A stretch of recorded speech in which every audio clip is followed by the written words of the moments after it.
The following is rated not safe for work. It contains strong language, adult situations, and lots of spoilers. Discretion is advised. In the criminal justice system, cinematic-based offenses are considered especially heinous. The dedicated attorneys who investigate these villainous films are members of an elite squad known as the Reels of Justice. These are their stories.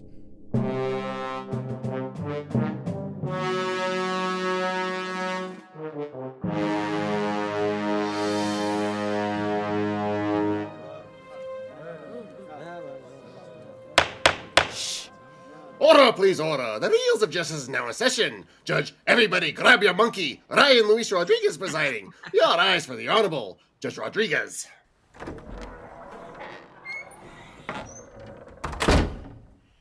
Strange, I don't even remember that dialogue from the film. Be seated. Welcome to the Reels of Justice. Today we are hearing the case of the People vs. Iron Man 3, a 2013 superhero movie that follows Tony Stark as he battles his personal demons and an international terrorist that is not all as he seems. For those of you unfamiliar with our court proceedings, we are here to determine if this film is guilty of being a bad movie. As always, in this courtroom, films are to be considered excellent until proven awful, and the burden of proof lies upon the prosecution to prove beyond a shadow of a reasonable doubt that this film is guilty.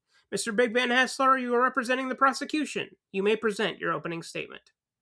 Thank you, Your Very Handsome Honor. We have debated in this court how much weight we should put on deceptive advertising when determining the guilt of a film. And I'll grant you, there can be murk around this issue depending on who cut the trailer and how involved they were in the actual creative direction of what we got. Iron Man 3, however, is an example of intentional deception.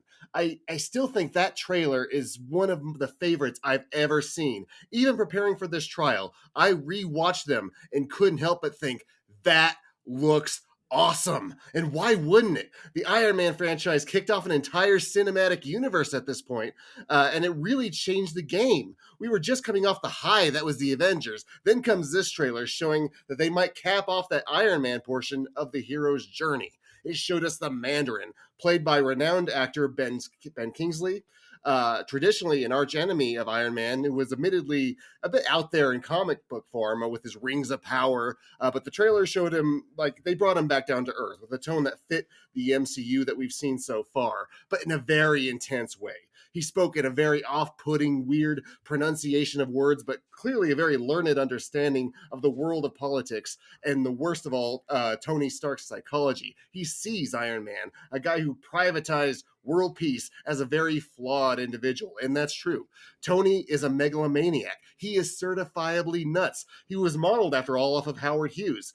And if this guy is keeping the world together, an intelligent villain could instruct us, as he puts it, heroes. There are no such thing. Followed by imagery of having Tony taking everything from him. His suits, possibly Pepper. The film would complete this arc that started in the first two films. How Warmonger learns how his actions harm the world, how the stress of his solution weighs upon him, and the other people try to capitalize on his arc reactor that changed the world, turning to alcohol, and then finally into this. The opportunity for him to overcome his last big flaw. Narcissism. Is he truly a hero underneath all that all? Or was Iron Man's suit merely making it easy for him? This looked amazing. I was ready. This, of course, was all a big misdirect, as the real villain of the film is Guy Pearce. And I love Guy Pearce, but if you're making him your twist, your big payoff, as being better than what you promised, I'm sorry, he's not that guy. And I at least knew he was going to be the villain early when he showed up looking like Jim Carrey as Edward Nygma, or that villain from The Incredibles. Things that work well for comedy, but that wasn't the film that you promised me. This trailer was a betrayal, and I will prove that this film does not stand on its own. But to set the stage for my opening, I felt it necessary to impress upon the jury we had another choice. They could have made the film that they showed us in the trailer. Everybody would have loved it. Instead, they gave us gummy bears and a Reese's Peanut Butter Cups wrapper. It only works if your twist is amazing, but the gamble did not pay off in this case. Thank you, Mr. Haslar. Appearing on behalf of the defense is Mr. Jason Kleeberg. Please present your opening statement. Your Honor, people of the esteemed jury, today I am not here to defend the Iron Man 3 trailer. I am here to defend Iron Man 3, a film that is not just the third movie in a superhero trilogy, but the first MCU film after the Battle of New York, the moment the MCU stopped being a collection of disconnected adventures and started being a story about real fallout, real trauma, and real consequences. It's a focused film, and the only Iron Man movie brave enough to ask, what does all this do to a human being? And then it answers that with honesty, humor, and your amazing Shane Black Christmas chaos. This film reframes Iron Man not as a glorious suit of multicolored armor, but as a man. Tony's panic attacks, groundbreaking for the genre in 2013. His relationship with Harley is the emotional bridge to the Tony that we see with Spider-Man, Infinity War, and Endgame. It's a movie with thrills, twists, and a satisfying payoff to an arc that began in a cave with a box of scraps.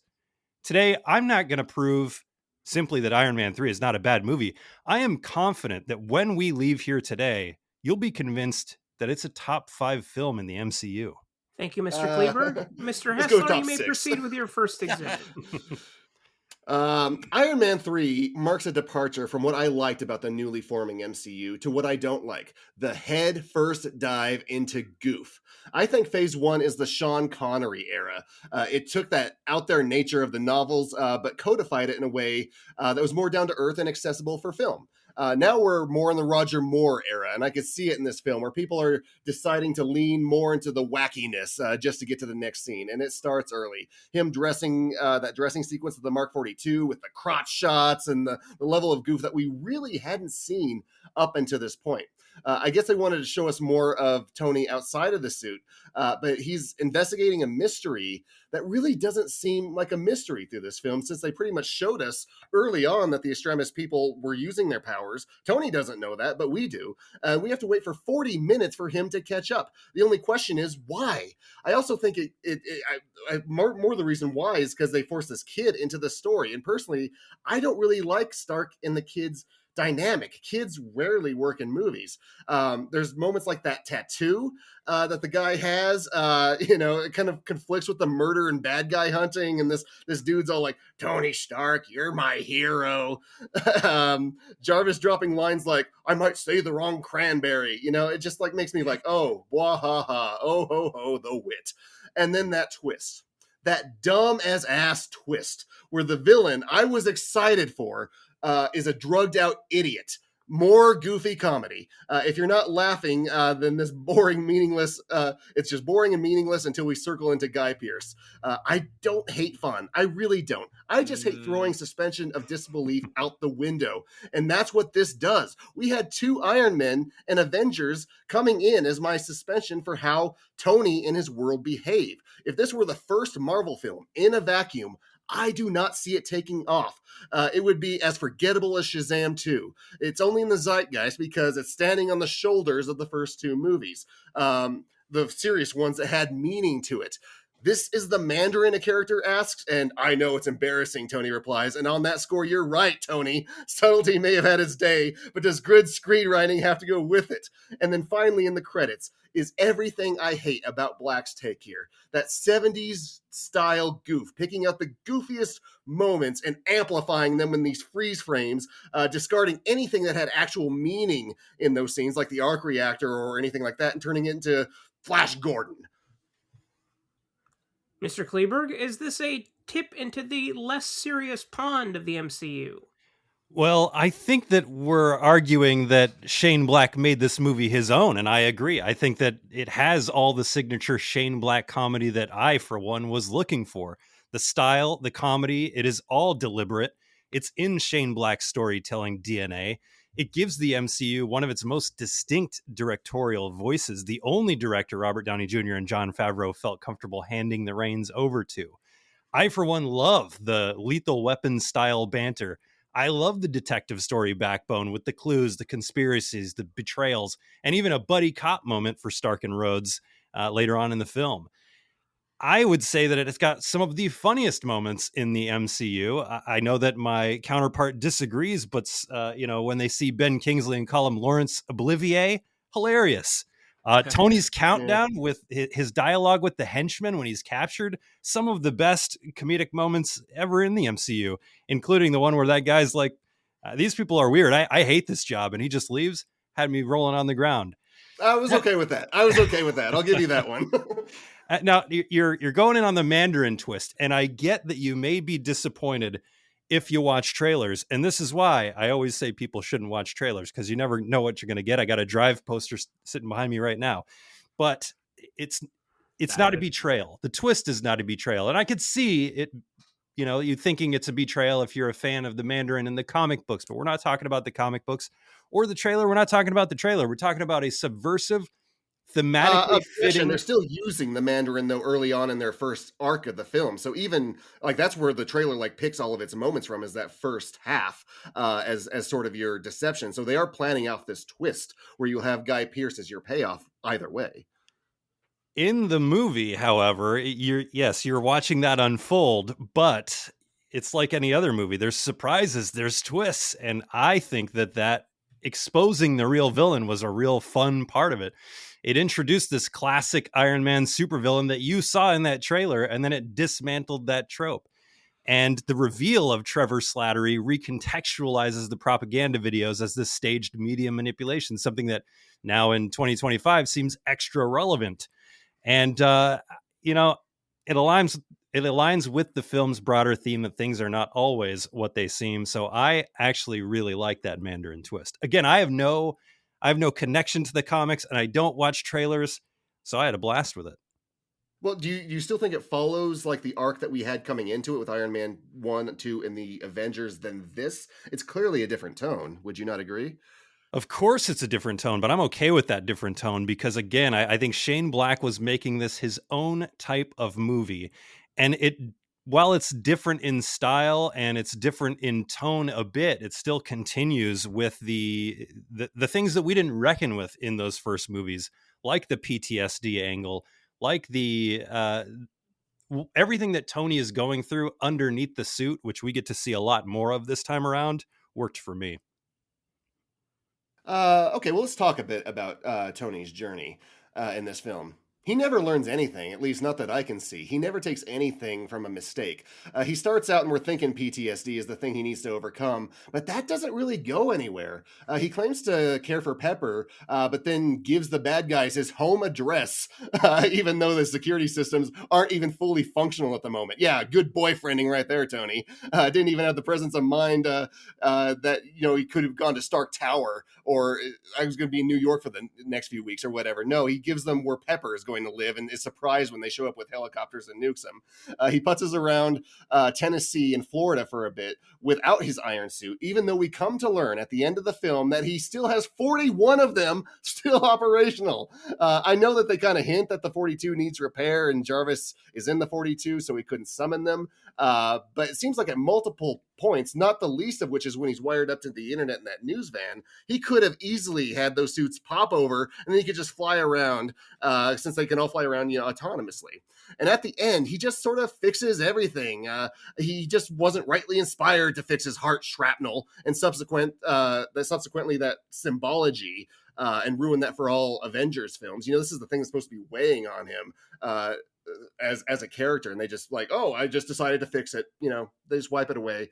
Why doesn't he solve world hunger or cure cancer while he's at it? I half expected him to say something like Bender to wrap it up, and that's how I saved Christmas and am the greatest. The PTSD disappears. Pepper dies at the end, like right in front of his eyes, and in that moment, she falls like 50 stories into flame, and he just kind of watches it and is like, oh well. Got to fight Guy Pearce now. Objection there. I saw actual real pain in Robert Downey Jr.'s performance in that for moment. Like maybe a split second, but like you would think like this would be his like crushing agony of PTSD. You think that would bring it full loop. That would have been your moment to like really like, oh no, this is the thing I was afraid of was going to happen, and it happened. Nope, he's just awesome. He can cure extremis. He can rewrite medical science because he's awesome and learns nothing. You don't want Stark to learn too much because then he stops being interesting. But this setup with the therapy, they set it up like he's going to learn something. Why did they even have Bruce involved in this if it wasn't meant to self-improve? He just called him over to gloat more about himself. Guess how it's awesome stuff I did while you were gone, not having solo films because of Disney rights. You know what? Sure, Tony lets his brawn take over his brain in this movie, but Iron Man 3 does, in my opinion, deliver the richest, most human version of Tony Stark by directly addressing that trauma from the Avengers. And while it only has an hour and a half, 2 hours to do it, it is the film that transforms him from an iconic suit into the character that I think everybody loves today. He experiences those panic attacks, and they do take their toll on him. I actually think that scene in the bar or the restaurant where the kids come up to him with that picture is pretty effective. He is kind of out of his mind there, and he's triggered by these mentions of New York. He compulsively builds this armor, 40-something suits, as this coping mechanism. And what is more true to life than humans trying to cope with stuff than, expensive toys? His lack of sleep, his irritability, his emotional distance, emphasizing that toll of superheroism and it's taking on him. And it shows this hero who can't necessarily just punch his way out of a psychological damage. No MCU film at the time was dealing with mental health at all. And now we've seen some do that. Thunderbolts did it, and some other films are doing that too. But this was really the first one. And it's this grounded approach that I think elevated this movie in the superhero genre, and it's treating those consequences as pretty real. And but Thunderbolts completes the circuit, does it not? They dive into the subconscious and kind of come out with answers. Here, that's mostly in the setup, the PTSD, the building the suits. That's all the first half of the film, and then they drop it as soon as Guy Pearce shows up, and it's all about that goofy stuff. Well, this is where that foundation is built. Without this vulnerability, you don't have Tony's later choices, and you might not have this stuff happening in Thunderbolts. We don't know, but it's the first film to say that there is a cost to being a superhero that everybody looks up to. I wouldn't say it's a weakness. I would not say it's a weakness of this film. I would say it's a growth for the whole MCU. I mean, what's more compelling, these flawless gods with hammers or brilliant damaged human beings who just keep fighting anyway? Oh, that God was Why not both? I'd like to take you all now into Ben's nitpick corner. One of the things that drives me nuts is in this film is the suit, whether or not it can lock on to people. It wouldn't bother me so much if they didn't take such a big deal to make several junctures to point it out. But at the beginning, he's sort of injecting himself with those bionetic implants, which allows the Mark 42 to assemble into little pieces on his body. However, later in the film, we see him put all of those pieces onto Pepper without those implants, and Guy Pearce even later than that. Rhodey, who is even eager to join the fight at the end, Tony remarks, "Can't do it. They're all coded to me. What's going on? You can make them fly onto different people." They often act like finding the Mandarin is only just becoming a priority in this plot, even though he's been active in blowing people up for apparently years before this movie started. The pre-programmed flight plan and subsequent powering down of Jarvis feels kind of lazy to me. Jarvis had been smarter than this. And it seems like even with that amount of distance from California to Tennessee, Tony should have been realized where they were going and override. They can hack the Iron Patriot and make him like a president transporter remotely. Plausible, I guess, but still weird. If all of these Mark suits were available, why didn't he have one of those fly over to Tennessee and use one of those? Instead he chooses to make ornament bombs rather than summoning a fully working suit.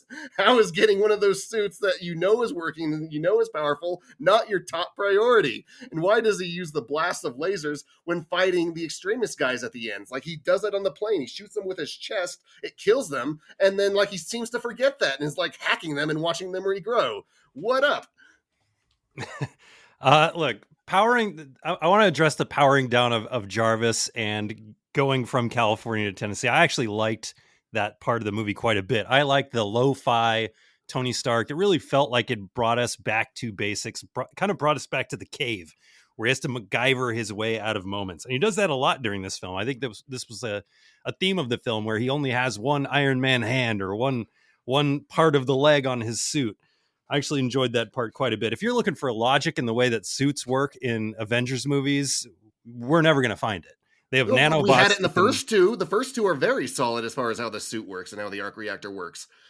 It's been a long time since I've seen those, but I'm used to an MCU where there's nanobots that can form whatever you want them to form, and it's going to be tough for anybody to argue that there's logic in these superhero films, really any superhero film. Well, I mean, that's kind of my overall point why I kind of dislike this one in particular, because they did have that suspension of disbelief, those first two. And this really does, start doing whatever it wants without like sort of coming up with its own answers as to why they're doing it. It's just like, it's fun. You don't like fun? What, you're a fun hater? He is. Mr. Kleeberg, any response to that, or would you like to move on to another You point? can call me a fun hater. It's okay. I will just say that I like fun, and therefore I like Iron Man 3. Fun is Okay. fun. Mr. Haslar, do you have any further exhibits? I have one last short remark just because I know it's going to come up in rebuttal or in deliberation with these people. Whether or not you consider this to be a Christmas film or not, I honestly don't care. There are like 2 minutes of film footage showing Christmas stuff, so fine. It's a Christmas film, whatever. My problem is how Shane Black uses Christmas as an easy narrative shortcut to get him where he needs to go, rather than crafting a full script with full arcs. He started in Lethal Weapon, continued on into that Gina Davis film I forgot all about, but we did here. Kiss Kiss Bang Bang, a smattering of others, in which Christmas is the backdrop. And looking around, I don't see many quotes from him that offer a satisfactory answer as to why. Essentially boiling it down to, he likes the stutter and the days, and it provides a reflection and juxtaposition and putting against action, that kind of stuff. Like, it's very vague.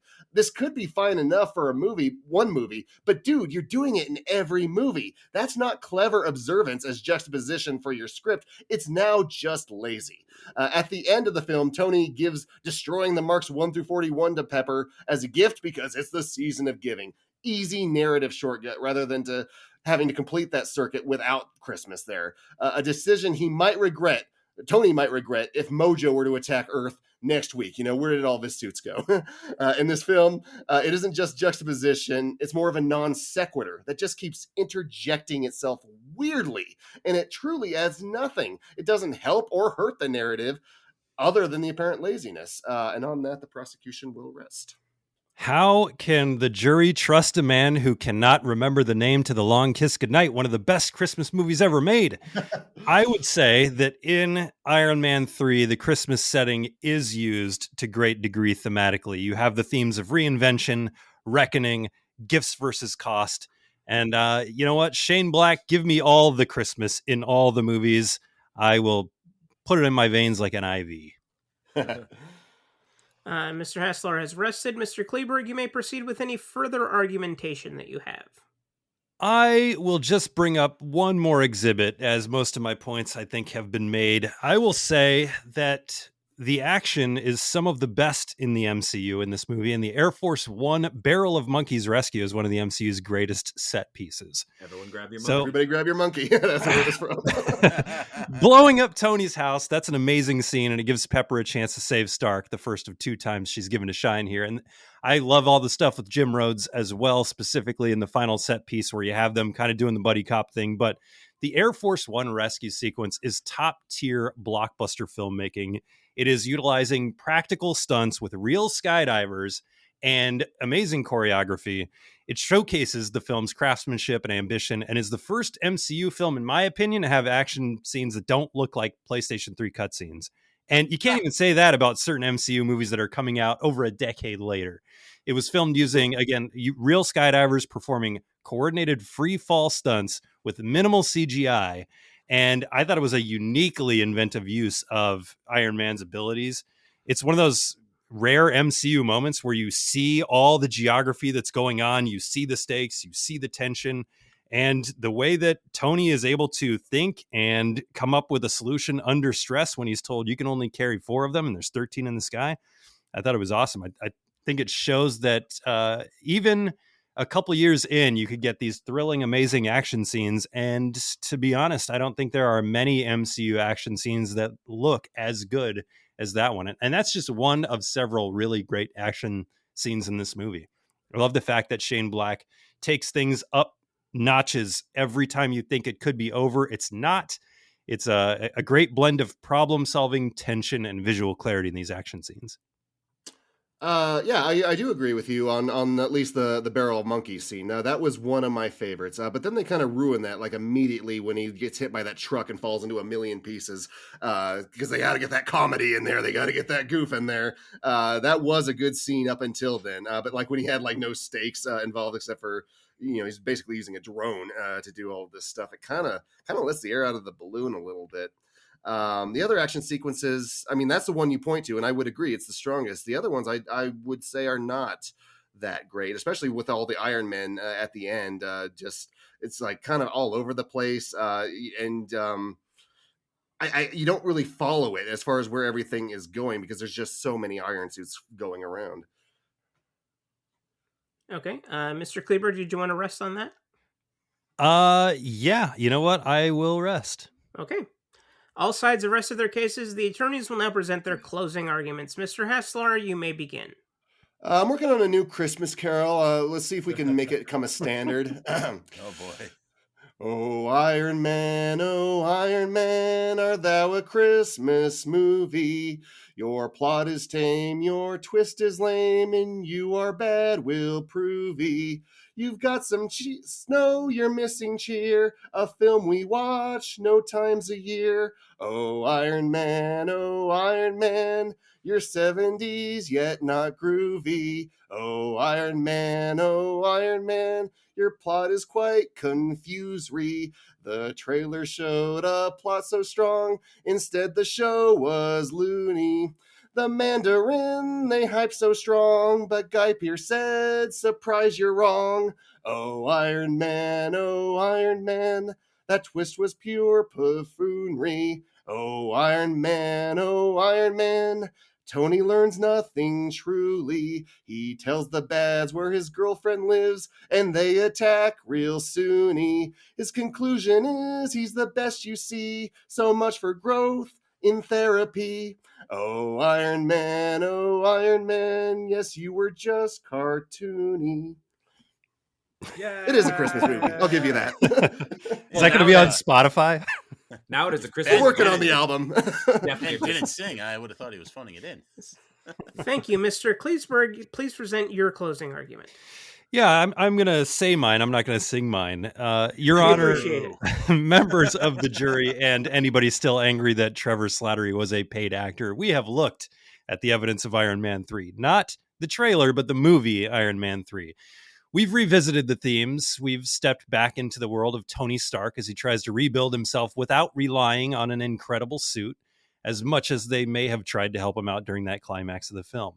And the truth is, Iron Man 3 is the only Iron Man movie that understands who Iron Man actually is. Not the suit, not the tech, not the explosions, but the man. This film gives us a Tony who breaks down, who rebuilds, who mentors, fails, experiments, improvises, who faces his trauma head on instead of hiding behind a quip and a repulsor blast. This is the movie that transforms a superhero into a human being. The Mandarin twist is a reminder that fear is often manufactured by rich men behind the scenes of a stooge they can control, something we're watching in real time. The Christmas setting, Shane Black's signature pressure cooker of identity and reinvention, and the bare bones Tony scenes, which are a showcase of Stark's greatest superpower, his brain. Iron Man 3 gave us growth over gadgets.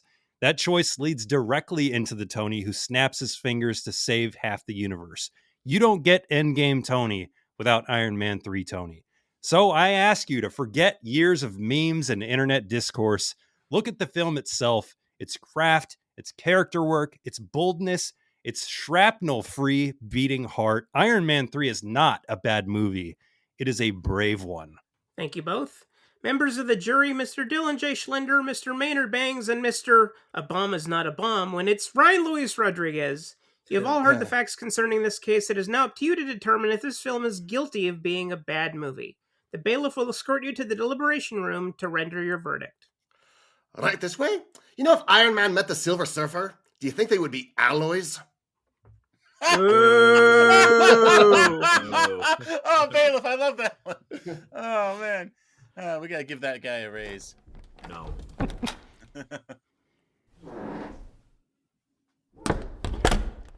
So interesting case. And I gotta say, not guilty of being a Christmas movie. That's it. There, it's settled. Ryan, what do you think? I think you're wrong. I think it's guilty. I think it's guilty. Of being a Christmas movie? Yes, of being Christmas. Okay. All right. Well, luckily that's with not your what we're here stupid to say. logic, your stupid die-hard logic. Hey, the joke's it's gonna die hard. Boo! Let's hear from Schlenzo first. Yes, let's hear it. He was Oh, okay, very quiet. well. Interesting case, and I really feel what Ben's saying. This movie does feel quite bifurcated because it does feel like at the beginning we're really dealing with a Tony who's trying to wrestle with his demons, his PTSD after New York, the events in the previous movies. And then we get this kind of farcical middle America thing where he lands in like Tennessee, and it's a bit confusing, and and he makes all these gadgets when he does have these suits that, I mean, he would be smart enough to find an alternative way to summon.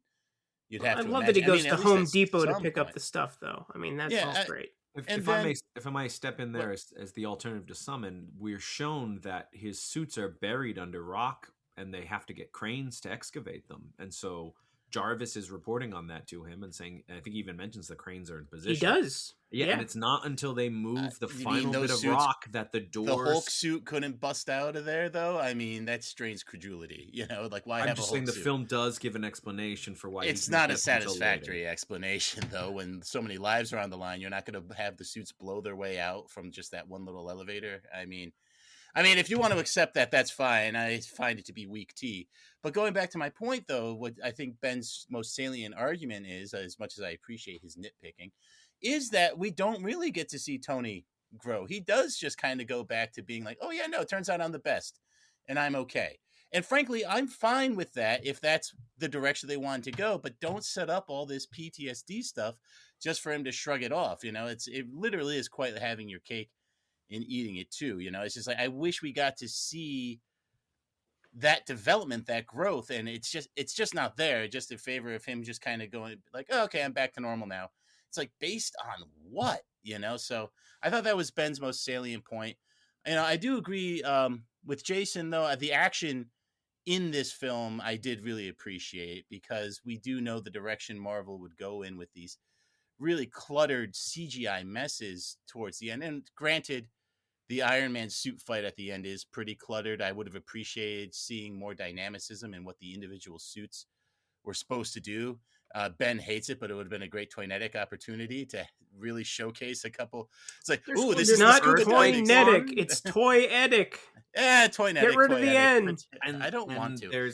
And they've got the earthquakey one that kind of punches, and they have a couple. Yeah, but there's 40 of them, and we get to see like 3. And then the other ones, they're all like just... What, do you want a 3-hour movie of just introducing new suits and watching what they do? Yes, I do. Are you like kidding? The introduction at the beginning of the race in Rad, and now the punchy suit. Yeah, no, but that's what I'm saying. Like, I'm just saying, if you're going that route, that would have been neat to see, instead of just them all flying around, not using their lasers again, as Ben points out. It's like, that was, like, again, the movie kind of has some amnesia to things that they were trying to set up. They just kind of let it dangle, and then at the end, I think someone whispered in Shane Black's ear, and he's just like, oh, we'll just have him say everything's fine, So I think that's what I'm looking at for the movie now, though I will agree with, because even Ben agreed, the Air Force One, Barrel of Monkeys, I like seeing that a bit more of a stretched out, like, wide action shot, which isn't necessarily even violent, it's like more intense, because, like, hey, we got to collect everyone or they'll die. It's a pulse pounder. That's pretty good. Yeah, exactly. Like, I appreciate that. And I'm struggling to think of equivalent moments in other Marvel movies. So I think that was a good point for Jason, because I don't think we get that kind of action before or moving on. But I disagree, but I kind of stopped watching after Endgame, so maybe they do something like that in, like, Winter Snowman and Falcon or something, but I doubt it. All right, what are you thinking, Ryan? I know you have thoughts on this movie. Yes, Ben knows very well how I feel about this film. We have argued about it at least twice. Ben not being a big MCU supporter, myself being the only MCU stan on this panel right now, other than Jason. But he doesn't count to be on this panel because he's a defender. I like the MCU just fine. Yeah, but you don't like it like I like it. Well, like I'm currently I'm currently 3 months into a binge watch of every single thing that ever involved the MCU, and I'm actually enjoying it. It doesn't feel like a chore to me. It feels like a gift that has been given to me. I love these movies. Even the ones I don't like are good, but this is the only great movie about Iron Man. The very first one is a very good movie that suffers a lot in the third act. The second one is not a very good movie at all. This is the good movie about Iron Man. It's not the only good movie that Iron Man's in, but it's the good one. And I love the twist. It's my favorite part of the entire film. It's the second best twist in the entire MCU. The first being the revelation of Michael Keaton in Spider-Man: Homecoming. When we find out whose dad he is. That's one of the best. The air was sucked out of the theater when that happened. It was amazing. Same thing happened when the Mandarin was revealed to be a complete stooge. And Ben Kingsley, there's a reason he keeps on popping up in these movies because he's fucking great. Rob. I do remember the first time I saw it, I was disappointed we didn't actually get the Mandarin. Although, I mean, I found the Ben Kingsley bit very funny. But it is a racist trope, though. Yeah, but against the British, right? No, he's Chinese in the comics. Oh, yeah. No, the Mandarin character. Yeah, well, they're going to find some way to put him in the series anyway, right? Doesn't he battle Shang-Chi? Well, he's in there. Yeah, he's in Shang-Chi. Yeah. That's one I haven't seen yet. I'm not as big a fan as you. I'm saving it. But within time, the Trevor Slattery character really grew on me, especially with the little mini movie where you find out that there really is a Mandarin who wants to kill him. But all hail the king, baby. So with more time, it's a very funny character. But I do agree with Ben. The problem is it then leads you with just Guy Pearce, and he's just kind of another evil rich dude, like the third one Tony's fought in these three movies. And yes, okay, he can shoot fire.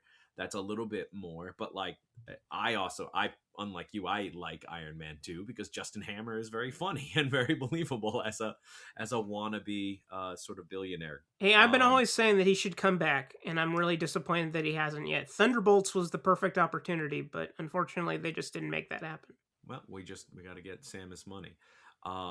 I know Ben felt like this is where the dam burst on goofiness. I disagree. Iron Man 1, the most popular scene is those robots trying to help him build the suit and fire extinguishing him. It was all goofy. It was all comedy. And it was what made that movie work. You know, without those robots and those funny scenes, I don't even think there would be an MCU. So, Marvel is the funny publisher. Right. And it should be. That's part of why I like it. So I don't think the dam burst here. I think it's kind of always been funny and goofy.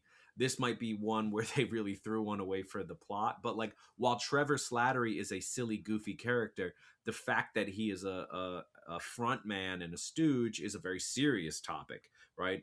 As the defense said, stage media manipulation was his term, and I think that is a really important one.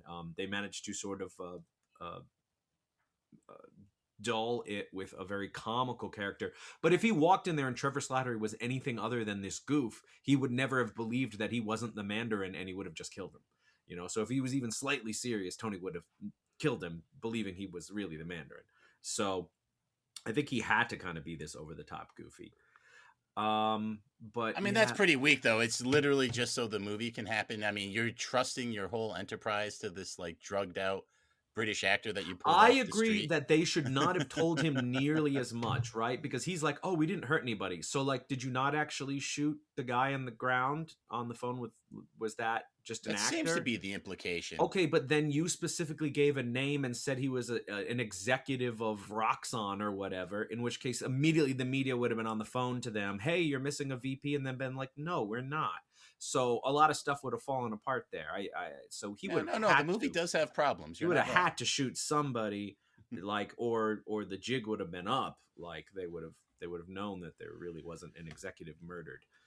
So if I could butt in, Iron Man 3 has the dubious distinction of being one of only 2 movies I ever saw in the theater twice in the same day. I had to see it back to back for different friend groups, and I do remember the very first time I saw it. I two didn't. friend groups. I did at the time. Oh. I hated the twist the first time I saw it. I was like, oh yeah, it just felt so deflating. Like, that's stupid, And then the second time I watched it again in the theaters, it's just, again, you could just hear the groan. You could literally hear all the eye rolls. However, now seeing the movie, knowing that, having that baked in with enough critical distance, I don't hate it as much anymore. But I am just agreeing with you guys, just like to make that twist just for Guy Pearce. Yeah. And it's like, here's a good way to find out who the bad guy is in the Iron Man movie. Who's repairing the War Machine suit? That always ends up being the bad guy, apparently. Iron Patriot. God, that was stupid. I love that they kept saying how stupid it was, too. So, yeah, I love War Machine. It works in the comics, but that's because it's Norman Osborn. Yeah, no, I like War Machine's design. I like that he's usually, because he's supposed to have like the minigun on his shoulder. He's so cool. But anyway, I just that's the one thing that kind of stinks about the whole twist is, like, if you're gonna do that twist, and then it's just Guy Pearce, who we're already intimate with, and his power is that, like, he can regenerate and breathe fire. It's like, I don't know what we're really doing here, That's fair. That's fair. Yeah, to me, it's where the movie falls apart. Up till there, it kind of feels like a James Bond movie, like where he's got to kind of creep. Roger Moore or Sean Connery. Becomes Miami Vice at a certain point, which is actually pretty cool. Certainly more Roger Moore. But you think about he met the woman at the beginning who is obviously he's able to seduce almost instantly and still seems to have a flame for him almost like 12 years later, and is seemingly willing to die for him after they really barely know each other. Well, she was supposed to be the ultimate villain at the end. I'd have been probably better with that, but yeah. The problem is that Guy Pearce is set up to be the henchman or the second banana under the Mandarin for like most of the movie. So when you find out he's the top banana, you're just kind of like, oh, wait, I've already really underestimated you. I've already really written you off as not being that dangerous. Well, I like how he's like, the real power is anonymity. It's like, bro, you're everywhere. You've been talking to Tony nonstop. What do you mean anonymity? You should have had more goons representing you at this point. I agree with that. More goons. Well, let's start locking in. All right, I'll go first. I think we had two good cases today, but I really think I'm going to give it to Ben because I think he drove home how unresolved and incomplete so many things in this movie felt. And I do think there is a much better movie in here. And I think we get glimpses of that with Tony Stark moving forward, but just not today. It kind of reminds me of like Superman 3. There was little stuff in there that worked, but it was ultimately guilty. Iron Man 3 will suffer the same fate. Ryan, surprise. Not guilty. Oh. Ooh, okay. Of being a Christmas movie? Of being both. Wait. Exactly. Did I throw you off? Good. Yes. That's my villain twist. I mean, it's a Christmas movie. It is a Christmas movie. It's guilty of being a Christmas movie. I don't think it's a Christmas movie. There is one song. It is. By the Die Hard precedent, it's a Christmas movie. Die Hard, multiple songs. Now, I think Ben's main problems were it's too funny, and I like the funny. To me, it's a feature, not a bug. It is a problem that Tony really doesn't change. Like he could, the movie acts like he's learned something, but really he kind of didn't. So that's sort of a weakness. So I'll give him that. And then he doesn't like the twist, and I do like the twist. I just don't like the third act finale. I agree, it's cluttered. It's not that interesting of a finale, but kind of most of the MCU's like that. I usually tune out in the final confrontation for like all of them. When the fighting begins, it's just not that interesting. But I think the comedy is good. I like everything. You really think the comedy's good? Like, yeah, everyone. The guy in the van showing his tattoo. I don't like him so much. But what about what is he called? The Ponytail Express. That guy who knows how far like Tennessee is, like immediately, and they're all waiting for the things to fly in. You have a second. Just give yourself up, tie yourself up because it's all over. That all worked for me. That didn't land for me. I thought that. Well, that's why you didn't. And then they start like shooting him. Too conflicting a tone. I'm not a big fan of that. You have trouble with tone. I understand. I don't have trouble with tone. For me, this is not one of my favorites. I do like Iron Man 2 more because there's a man with electric whiplashes attached to his hands, and that's important. But I think this one just kind of gets by, barely. and mainly on Ben Kingsley. So I'm going to go not guilty.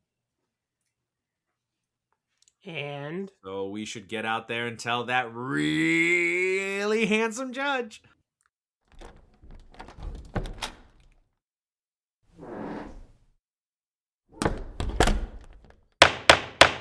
Mr. Foreman, have you reached a verdict? We have, Your Honor. In the case of The People versus Iron Man 3, we find the defendant not guilty of being a Christmas movie. Boo! And not guilty of being a bad movie, too. Yay! Yay! The verdict is so rendered. Iron Man 3 is hereby free to go, and in its place, Ben Haslar is forbidden for bringing up the goddamn twist for as long as time will allow. Court is adjourned. Well, I didn't know we could punish each other with our verdicts. It changes everything. It sure does. A terrible precedent you set. Guess who judges more than you do, Ryan?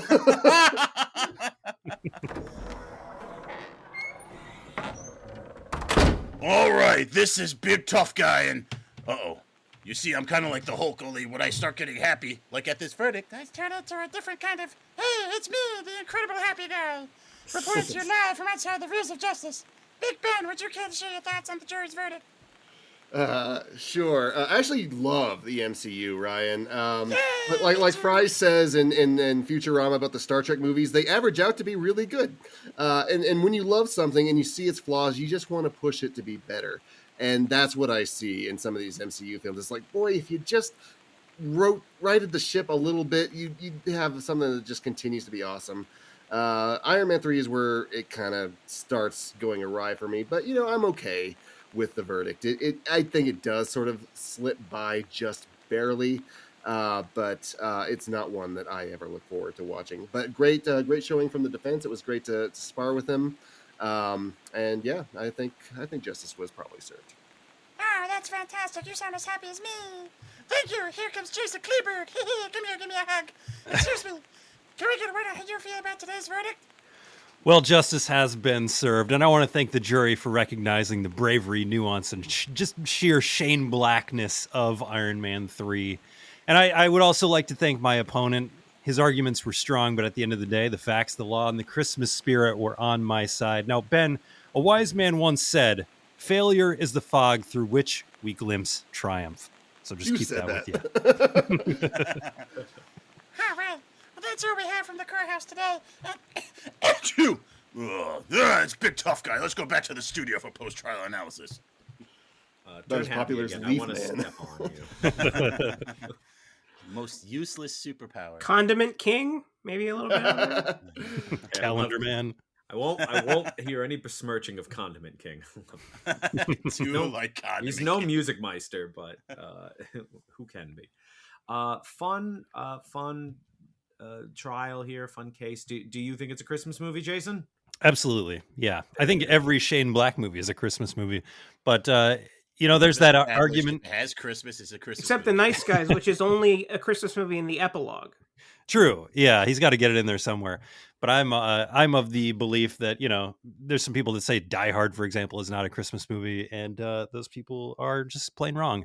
Well, we determined here that it's guilty of being a Christmas movie, which is one of the dumbest things I've ever heard in my entire life.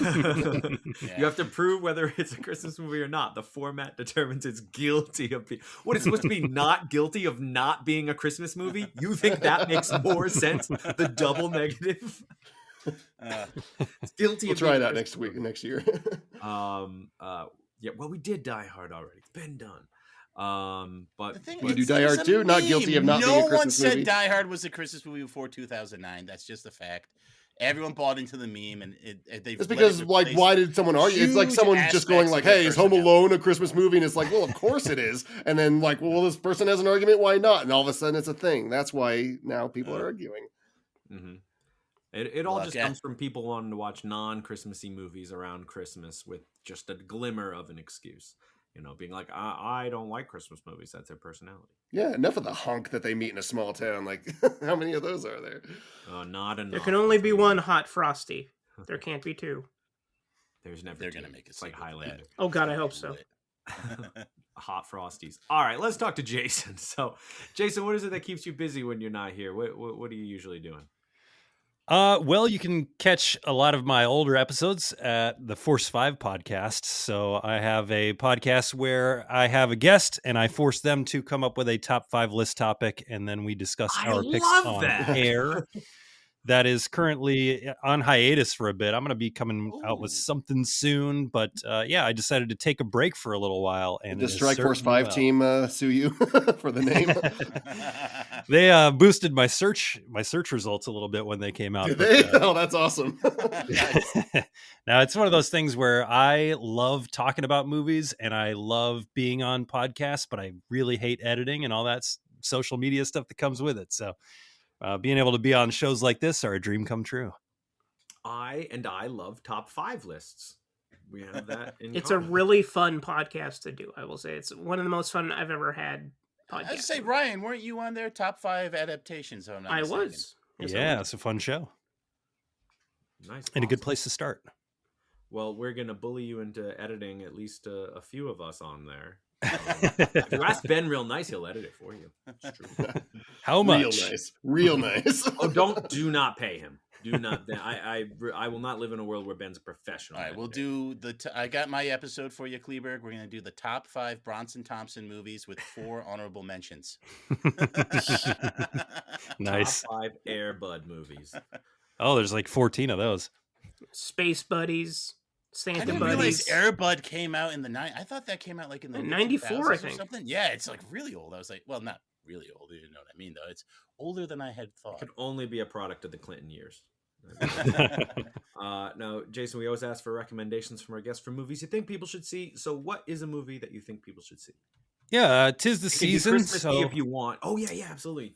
yeah, I'm going to stick with the theme of underappreciated Christmas films for my recommendation. And I'm going to go with the movie from 2017 called Anna and the Apocalypse. Mm-hmm. Ooh, Excellent. nice. Great movie. Musical Great zombies. Indeed, a zombie apocalypse threatens the sleepy town of Little Haven at Christmas, forcing Anna and her friends to go fight, slash, and sing their way to survival. In a desperate race to reach their loved ones, they soon learn that nobody is safe in this new world. And with civilization falling apart around them, the only people they can rely on are each other. This is a movie that has something for everybody. Earworm songs that are on my Christmas playlist right now.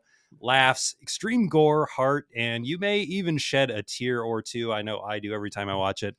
If a mixture of West Side Story, The Breakfast Club, The Rocky Horror Picture Show, and the musical episode of Buffy are your kind of cocktail, look no further. And you can see this right now on Amazon Prime. When it comes to killing zombies, I'm the top of my class. That song is in my head forever. So good. No, that sounds excellent. I'll definitely check that one out. I think you're the second person to recommend it. So that's a I great believe bump. Laverne recommended it. I believe Yeah. you did. Ooh, Yeah. you're in the And I right wanted now. to until I realized Laverne recommended it, and then I could never do it ever again. Yeah, no, Yes. we're banned from double recommending things. But that people guests- have. guests guests are Unless we not. forget. Guests are allowed to bump. Yeah, unless, I think unless we had Brian Sinners forgets. recommended like 4 times. In a row.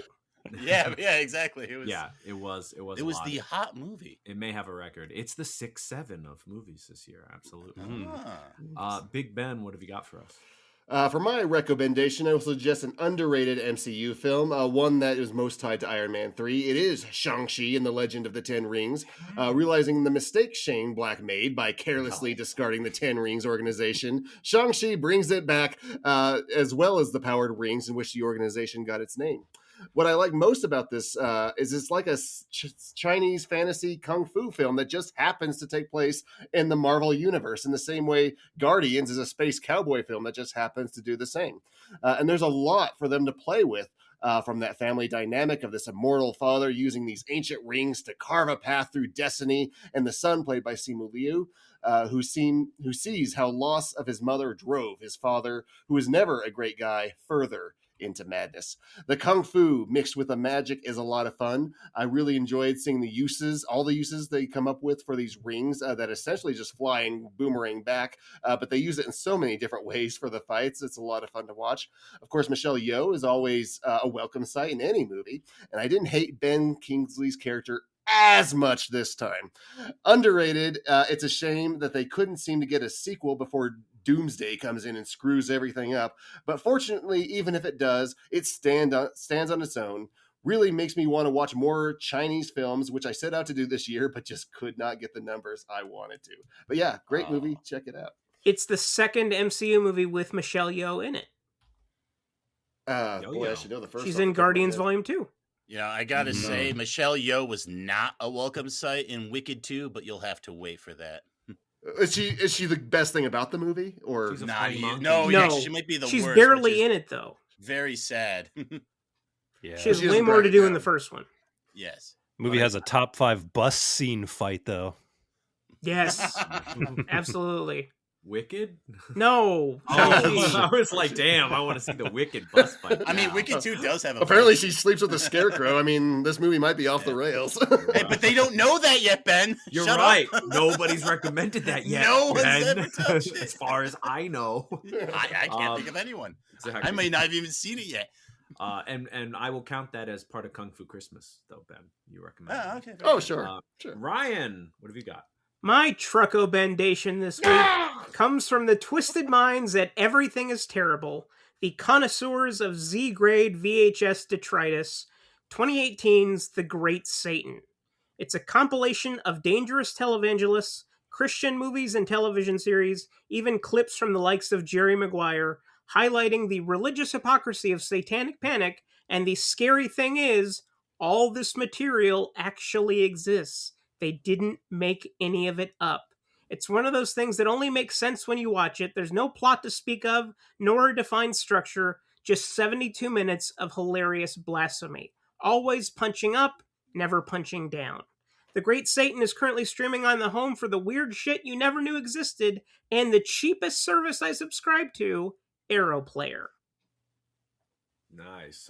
I assume you confuse. That's a Christmas recommendation, and you meant The Great Santa. Well, doesn't this drop on January 1st? No, it's the week before Christmas. We pushed it? Yeah, okay. Christmas hasn't happened yet. Yeah, I meant The Great Santa. Sure, why not? Thank you. Show them how it's done, Schlenzo. You got a Christmassy one? In keeping with my theme of holiday special sequels, I have a real doozy. And that is The Smurfs, 'Tis the Season to be Smurfy, released in 1987. The Smurfs are at it again. What is it? I have no idea what Smurfs do. Apparently, the Smurfs live in medieval times. This is a thing. Mm-hmm. I really thought I had a better handle on Smurf lore. Alas, my childlike mind did not absorb it then or now. You're immortal. Wait, your childlike mind? Are you sure you're not your child mind? Easy there, Ryan. I can only take so much punishment. No, you were a child. That's what it means. Your child mind. Well, I was trying to imply that I still have a childlike mind. Okay, well, that was kind of the joke. Okay, yeah, it's okay. So, essentially, let me tell you what this movie's about, Ryan. You'll be very interested. The Smurfs are trying to cheer up a toy maker because his wife is dying. Oh. That's it. Yeah, no, it's... So, like my other recommendations this season, this is utterly benign background noise that can be nice. After all, we have so many presents to wrap and cheesecakes to bake. Mm-hmm. Also, I just want to throw out there, for more delightful background noise, check out my holly jolly appearance on our good friend Marty Catola and Cliff Campbell show, Talking Figgy Pondo. And yes, Marty, you have to say the whole damn thing. That's the joke. Anyway, what was I saying? The Smurfs. Look, I probably should have found something better, but it is listed on Letterboxd, so Ben has to add it to our smashingly fantastic list. Recommendations of Justice, link in the show notes. Excellent. Well, it counts because Talking Figgy is zippier. You know, it's cooler. Talking Figgy Pondo. No, because it's Figgy Pudding, right? Figgy Pondo. Yeah.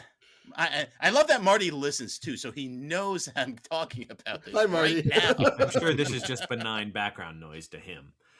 Probably. Okay, he's also making a cheesecake. Hey, what's that?